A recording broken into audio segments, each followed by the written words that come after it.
Olá pessoal, como vão todos? Tudo beleza?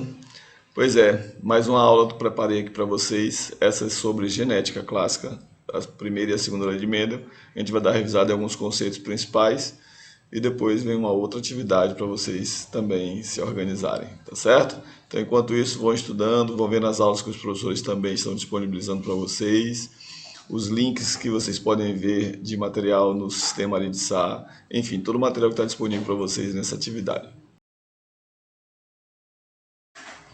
Bom, vamos começar lembrando a parte da teoria da genética, né? Antes dos conceitos de Mendel, antes das teorias mendelianas, existiram várias teorias para tentar explicar a questão da hereditariedade, certo? Então vamos falar de duas delas aqui, para a gente poder introduzir o conteúdo.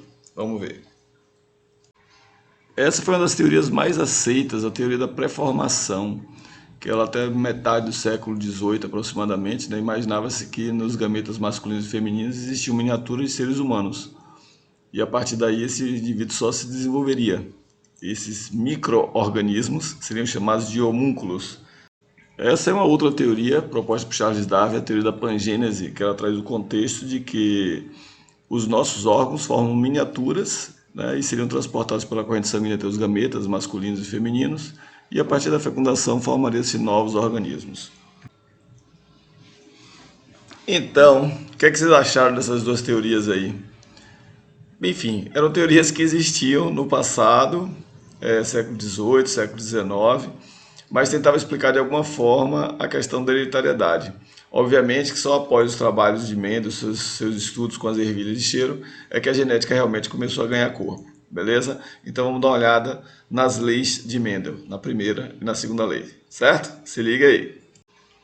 Bom, vamos começar falando das características principais do estudo de Mendel. Ele era um naturalista, né? Estudou a planta conhecida como ervilha de cheiro da espécie Pisum sativo e ele analisou 7 características. Uma curiosidade é que essa planta ela tem exatamente 7 pares de cromossomos homólogos. Então ele terminou escolhendo uma característica localizada em cada par de cromossomos homólogos. Ele fez estudos com polinização artificial para definir bem quais plantas estavam cruzando entre si e aplicou testes estatísticos em seus resultados, o que isso foi fundamental para o sucesso das suas experiências. Bom, como eu acabei de dizer, Mendel estudou 7 características, mas em sua lei ele estudou uma de cada vez. E a partir dos resultados estatísticos e das amostras dessa sua primeira lei, ele conseguiu gerar uma das definições mais importantes para a genética moderna, que é justamente quando ele identifica que cada característica é determinada por um par de genes. Obviamente que Mendel chamava esses genes de fatores, e essa foi uma das contribuições realmente principais da genética atual. Olha aqui as características estudadas por Mendel. É somente para ilustrar a forma da vagem, a cor da vagem, a forma da semente, a cor da semente, a cor da casca, a posição das flores e a altura da planta. Então observe que para cada uma dessas 7 características existem só 2 tipos de fenótipos, sendo um deles dominante e outro recessivo. Veja que nenhuma característica estudada por Mendel apresenta mais de 2 variações de fenótipo, somente uma do dominante e o recessivo. E isso facilitou bastante os seus resultados estatísticos, ok? E aí galera, se ligue nesse cruzamento aí que é o cruzamento mendeliano.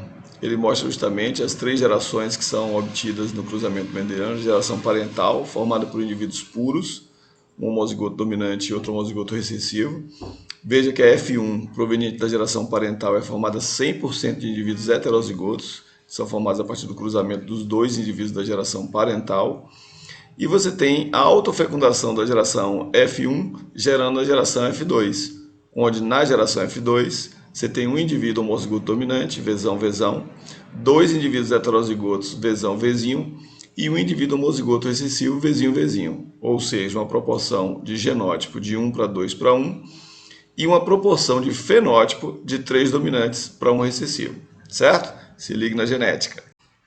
Então, galera, resumindo a primeira lei, eu tenho para a geração F1 100% de fenótipo e genótipo, e na geração F2 eu tenho 75% dominante e 25% recessivo, para a proporção de fenótipo. Já na proporção de genótipo, eu tenho 25% homozigoto dominante, 50% heterozigoto, que é também dominante, e 25% homozigoto recessivo. Se ligou? E aí, turma? Viram a questão da primeira lei, suas proporções genotípicas e fenotípicas, viram como é o mecanismo de cruzamento e a formação dos descendentes? Pois bem, é só aplicar agora em atividades, tá bom? Vamos ver a segunda lei.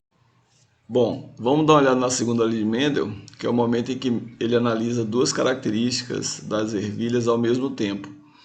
E a partir dos resultados dos seus experimentos, ele conclui que os genes, ou seja, os fatores, eles se segregam de forma independente na hora da formação dos gametas.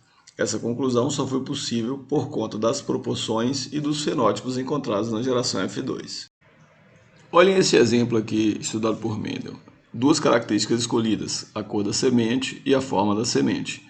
Vejam que para a característica cor da semente existe a variedade amarela, dominante, e a verde, recessiva.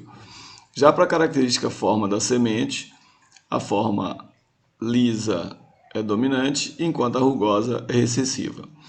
Bom, ao lado direito a gente tem a geração parental, com indivíduos Vzão, Vzão, Rzão, Rzão, ou seja, duplo dominantes, cruzando com Vzinho, Vzinho, Rzinho, Rzinho, duplo recessivo. Na geração F1, 100% de indivíduos Vzão, Vzinho, Rzão, Rzinho, ou seja, amarela e lisa.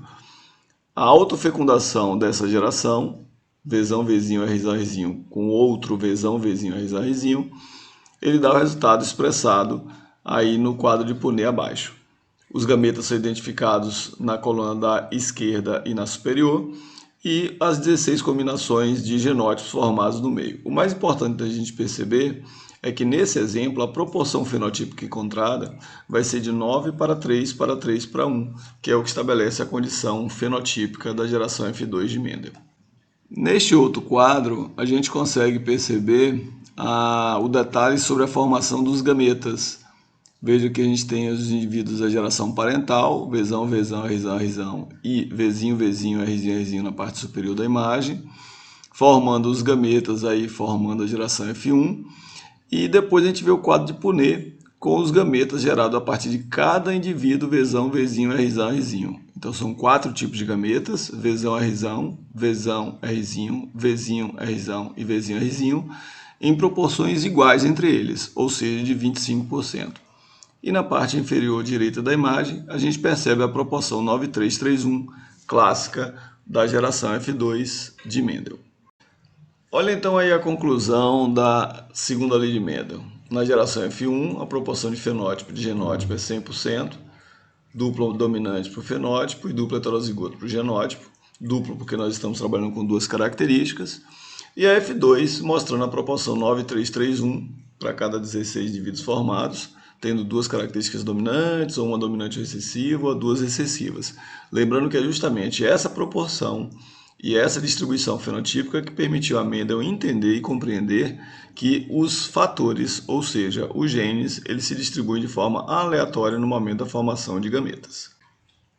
Então, meu povo, gostaram aí da revisão de genética, primeira e segunda lei de Mendel? Chamei atenção para os pontos principais dos cruzamentos e das proporções de fenótipo e genótipo encontradas. Beleza? Agora é mãos à obra, fazer atividades, exercícios do livro e logo logo eu vou postar um outro vídeo aqui fazendo discussão de algumas questões de primeira e segunda lei de Mendel. Tá certo? Bons estudos a todos. Se gostou, deixa o joinha aí e compartilha com o restante da turma. Valeu, abraço a todos!